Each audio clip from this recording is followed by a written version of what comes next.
katika hali ya uchanya, iwe katika hali ya uasi, iwe katika hali ya neema, iwe katika hali gani yote unayoona, inatengeneza kesho yako,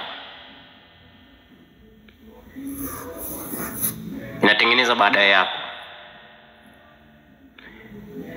inaumba mambo makubwa ambayo yatazaliwa na neema kubwa in your future.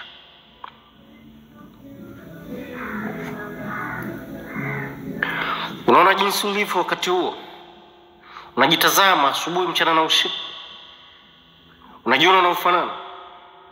Mungu amemuumba mwanadamu kwa sura na kwa mfano wake, akampa uwezo, akampa nguvu, akampa mamlaka juu ya vitu vyote. Na neema hii Masihi alirudia tena, akasema akawapa wale thenashara uwezo, mamlaka juu ya pepo wote na maradhi yote, mambo yote. The chief control of life, chief control of life in your system is you from Lord.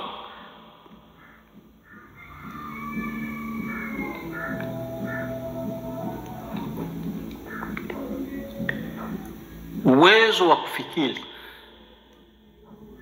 taswira ya kufikiri,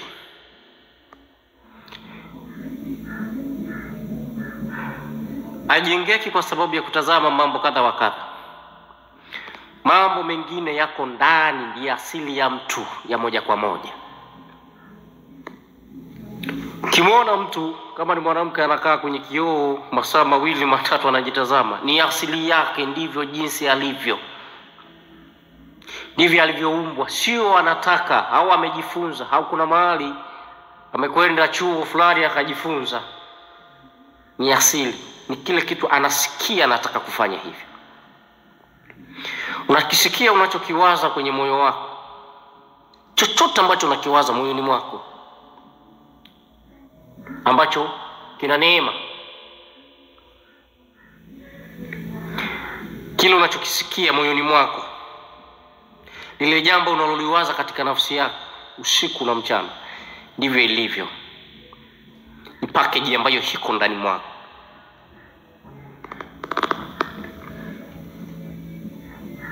Kuna mahala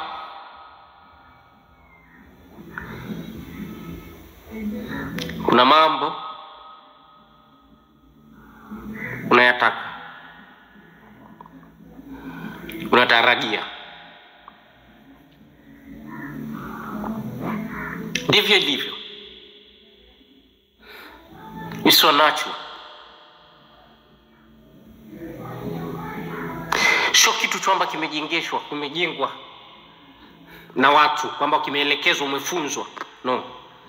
Ni asili ambayo iko ndani mwako, na ndicho kitu ambacho kimewekwa. Kwa sababu kila unayemuona mwanadamu wakati wa uumbaji wake, Mungu alimwekea package yake, akamfungashia mambo yake ya kuja kufanikisha mission kwenye ulimwengu. Kwa hiyo kwenye dunia umetumwa kama mtu special wa kukamilisha mission fulani. Baada ya kukamilisha ile mission, unarudi tena kwa aliyekuagiza kutoa maelezo na maelekezo ya kile kitu ulokuja kukifanya kwenye ulimwengu. Umekamilisha lipi, umeacha lipi, ulifanya lipi, uliacha lipi.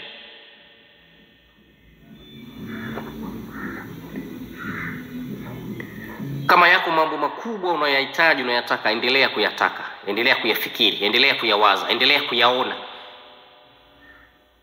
Ndivyo ilivyo, haitabadilika na mpaka yazaliwe, yatokee.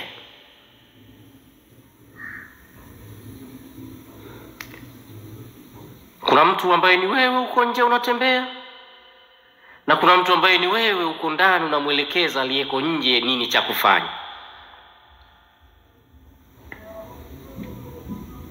Kwa hiyo mtu ambaye uko ndani ndiye yule aliyebeba, yuko nayo. Ndio maana nakupa kumbukumbu usiku na mchana, nakukumbusha kwamba pamoja na kwamba unaona kwenye mazingira haya, lakini baadaye wewe utakuwa hivi. Mungu hajamuumba mtu maskini, hajamuumba mtu fukara, hakutengeneza kitu dhaifu. Ndio maana alimfananisha mwanadamu na yeye kwa sura ya Mungu na kwa mfano wa Mungu. Mungu akamuumba mtu mke na mtu mume, aliwaumba akaweka kwenye ulimwengu. Kwa hiyo Mungu hawezi kujifanisha na kitu ambacho hakina maana. Mfano dhaifu no. Kuna mambo uko nayo nyakati hizi na wakati huu, yale yameruhusiwa kuwa pamoja na wewe. Mungu ameridhia yawe upande wako kwa wakati huu. Lakini baadaye yataondoka, utaingia katika yale ambayo hayajaonekana. Na anasema inuka uangaze, tazama pande zote nuru inakujia, uwe nuru ili watu wapate kufuata mwanga. Sasa hivi uko gizani. Nitakwenda mbele zako, nitapasawazisha, nitakupa hazina za gizani na mali zilizojificha mahala pasili. Zile mali zimeunganishwa na vitu vingi sana, watu wakiwepo humo, vitu vikwazo. Kila unachokiona ni nafsi hai inatembea. Iwe ni fedha ni nafsi, iwe ni nyumba ni nafsi, iwe ni mtu ni nafsi, iwe ni mti. Kila kitu unachokiona kimebeba ndani, kuna nafsi kinapumua. Iwe ni ardhi unakanyaga juu yake, ina nafsi. Tena huyo ndo shahidi kabisa wa mambo yote ambao unayafanya hapa katika mwili. Ndio atatoa takwimu zako zote ile siku ya mwisho wa kiyama.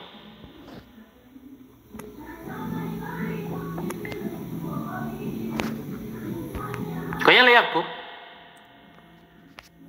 na usifikiri kwamba yataondoka. Yapo, lazima la utayaona kwa sababu yako moyoni mwako, na usiakatie tamaa kumshukuru Mungu na kumuomba Mungu usiku na mchana, kwa sababu ndivyo lilivyo. Ukiangalia wakati uliona, ukipiga picha unaoiona, unaona mimi si mtu wa design hii. Hivi nilivyo hapa sasa, hivi nilivyo sio jambo jema nimekuwa hivi. Hii si vyema. Vyema ni hiki na hiki na hiki. Jalo unayaona.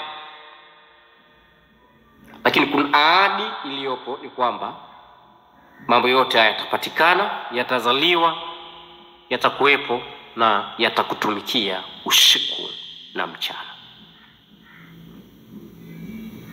Kwa nini? Kwa sababu wewe ndio uliowekwa juu yake. Wewe umewekwa kwa msingi imara juu yake. Mungu alipomaliza kuumba vitu vyote ulimwenguni, akamtengeneza mtu, aliviambia vile vitu, kuanzia leo mtamtumikia mtu huyu. Kila atakapokuhitaji utakuja utamtumikia kwa amri ya Mungu Mwenyezi. Hakusema wewe utakwenda kuvitumikia, vitakutumikia.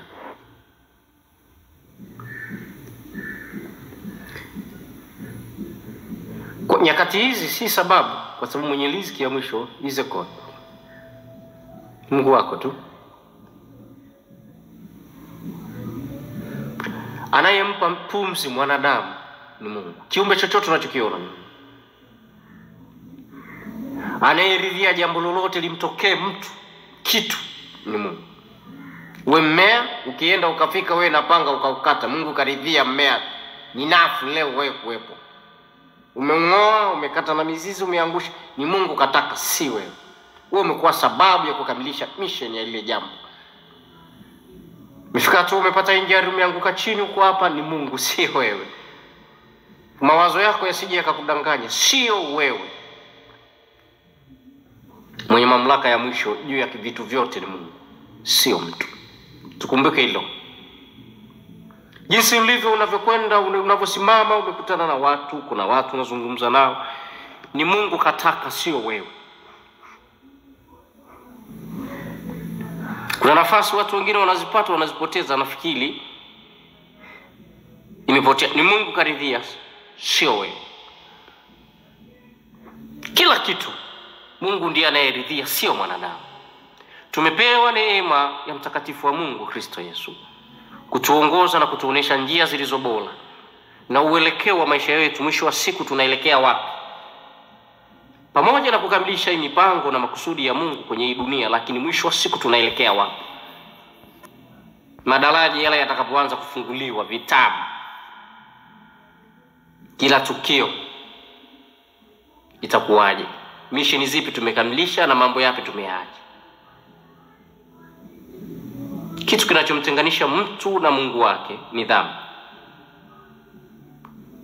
na kinachomuunganisha mtu na Mungu wake ni neema, ni utii.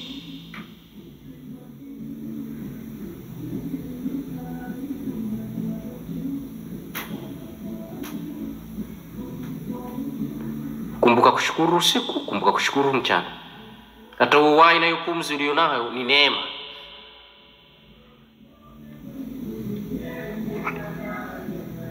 Ndio wakati mwingine vibuli na majigamba hayana maana yote. Umepewa neema tu. Ulikuwa katika nusu ya mauti usiku, umeamka asubuhi unatembea barabarani uko mzima. Ifika tena jioni unaingia nusu ya mauti, unarudi tena kwenye ulimwengu. Una uwezo wa kukaa huko usirudi tena. Mshukuru Mungu kwa sababu umepewa neema ya kuweza kuamka na kuendelea na safari na mambo mengine na kuzungumza na watu. Wako wengi wanatamani hali kama hiyo lakini hawajaipata siku hiyo. Mwambie Mungu, mimi ninakushukuru kwa kuwa umenitendea neema hiyo. Kwa kila kitu kina origini yake, kina asili yake, kwa kuwa Mungu ndiye aliyekiumba ndivyo jinsi alivyokiweka.